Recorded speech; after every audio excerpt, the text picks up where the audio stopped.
এই, তোকে যে ছেলেটা প্রপোজ করেছিল সে ছেলেটা আজকে কলেজে আসবে? ও আমার আগেই এসছে, দেখ এদিকে ওদিকে আছে।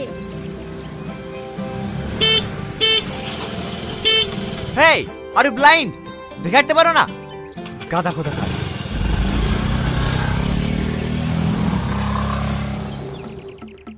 এই, ও ক্লাসের ফার্স্ট বয় বলে আমাদেরকে এভাবে অপমান করবে?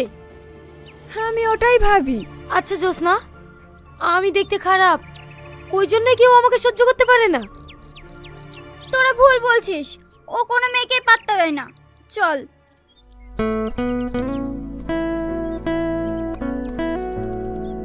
আচ্ছা সালমা, এই কলেজের প্রত্যেকটা ছেলে মেয়েই প্রেম করে, তোর কি প্রেম করতে ইচ্ছে করে না? ইচ্ছে তো হয়, কিন্তু আমি তো দেখতে খারাপ, কে আমাকে প্রেম করবে বল? কেউ না কেউ আছে